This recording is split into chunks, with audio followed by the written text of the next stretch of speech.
The Book of Revelation, Part 12.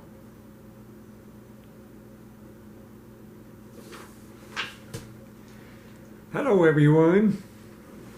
How are you doing today? I'm all good. Thank you for allowing me to be in your home today. Are you ready to dive into God's Word? Great. Before I go on with this, I need to correct on what I said about the Church of Ephesus. I realized last week that I said, quote, Nicolaitans mix the church with other false doctrine, including fornication, worshiping of idols. I even included the Church of Ephesus that got mixed up with the Nicolaitans. It's not the correct interpretation. It's because of what Jesus said to the leader of the Church of Ephesus.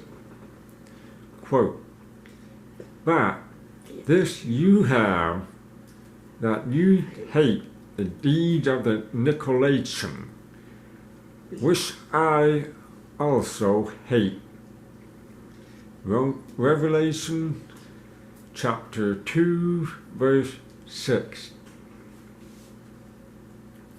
So the correct interpretation, wait a minute, yes. So the correct interpretation is that the Nicolaitans were trying to influence the leaders of the church, influence the pastor of the church at Ephesus with their false doctrine, demonic spiritual influence, but he hates it. That's the correct interpretation. What I said last week, I interpret a bit wrong. Okay? Are you with me so far about this? Good. Okay, let's move on to the Church of Smyrna. That before the Church of Ephesus down there, now going north, is Smyrna. Okay?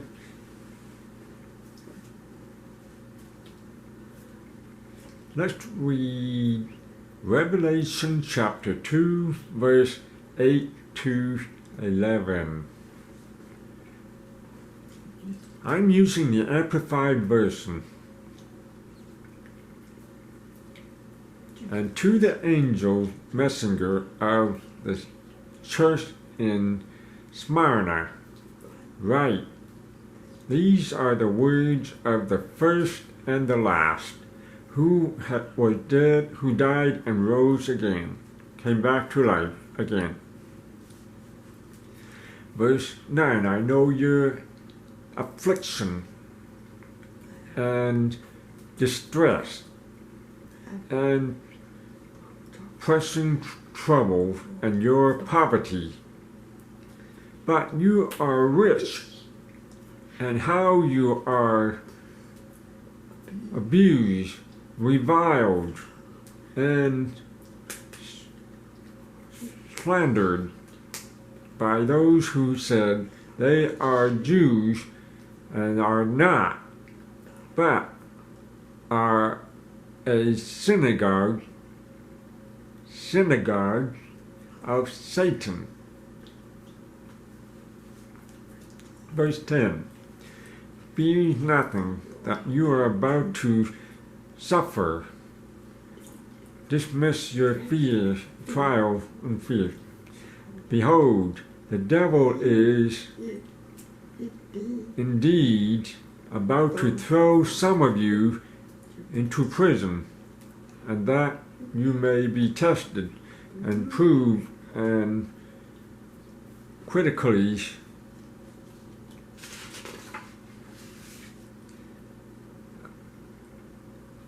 a praise, I mean, look over seriously, for 10 days you will have suffering, affliction.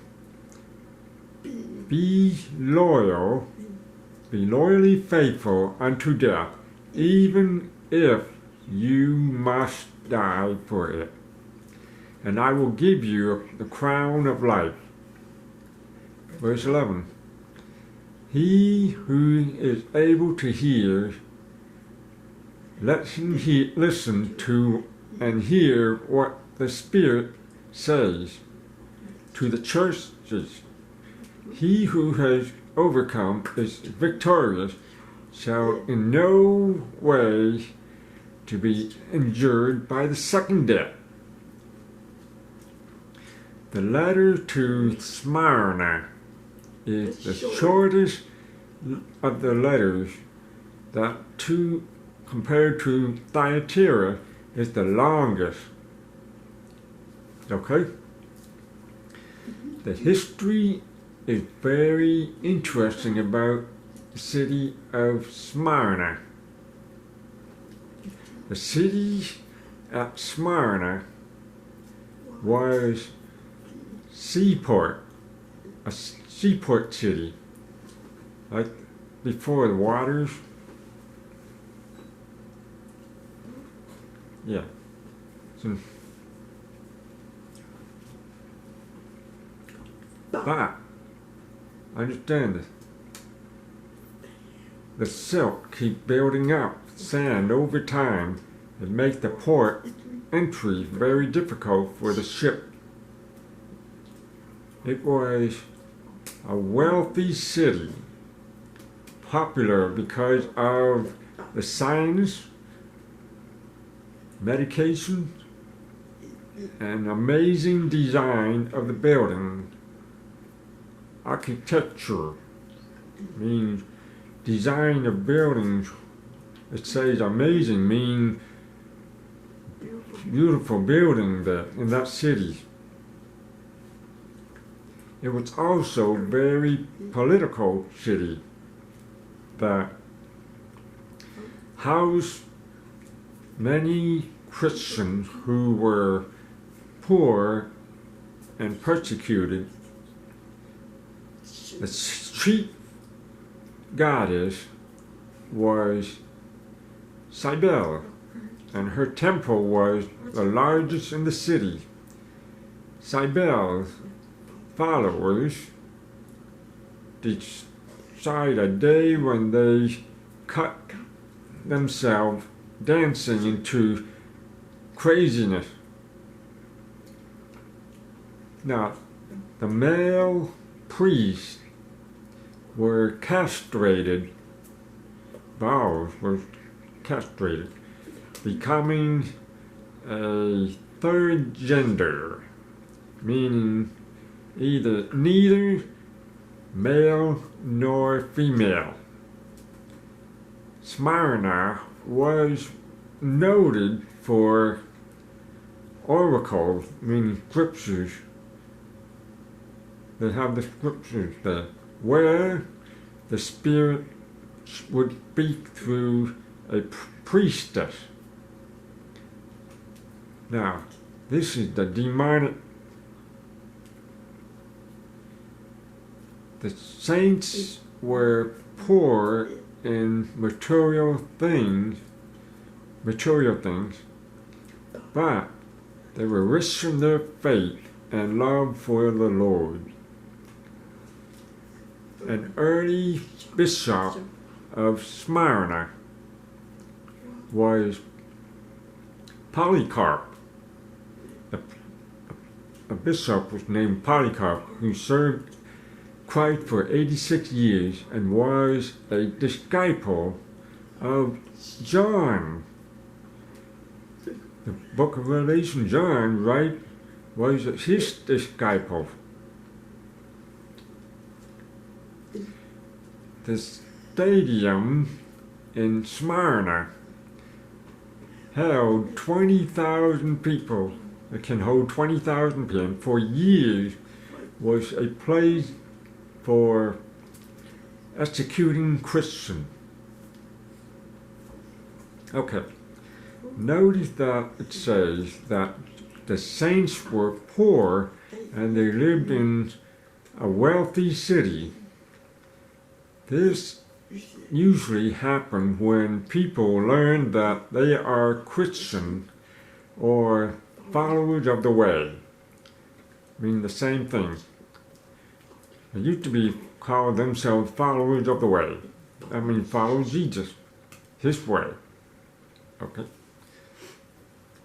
The people in the market doing business, that the people there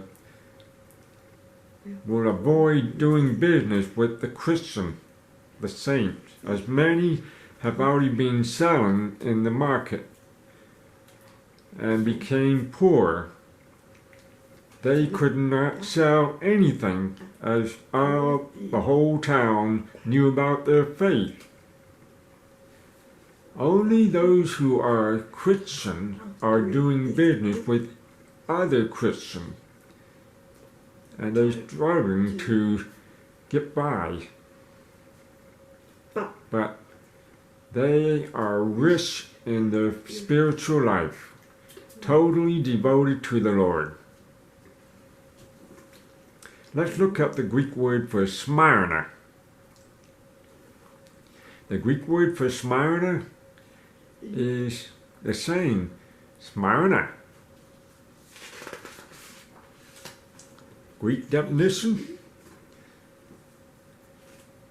Myrrh. Myrrh means a perfume, strong smelling perfume.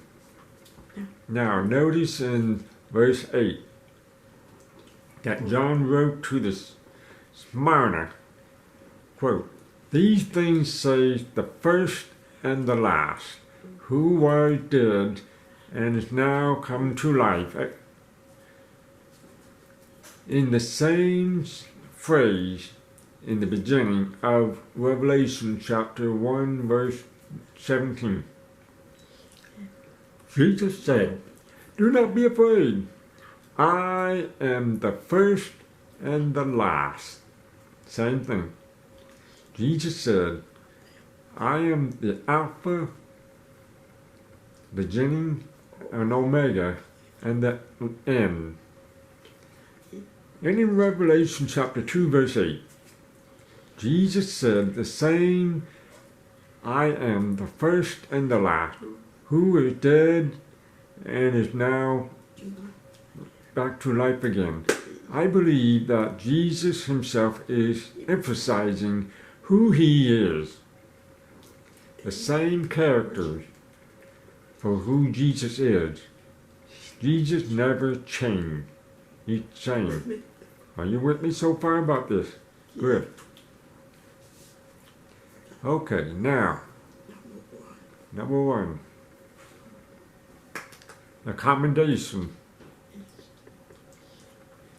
I know you're poor, yet spiritually rich in their faith and love for the Lord. He knows their suffering, long suffering, with abusing, reviling, and slandering. Now, number two, the condemnation. There is none. No condemnation. Number three, counsel. Jesus said, "Don't be afraid. Remain faithful." Number four, challenge. He who has the ears, listen to what the Spirit says to the church.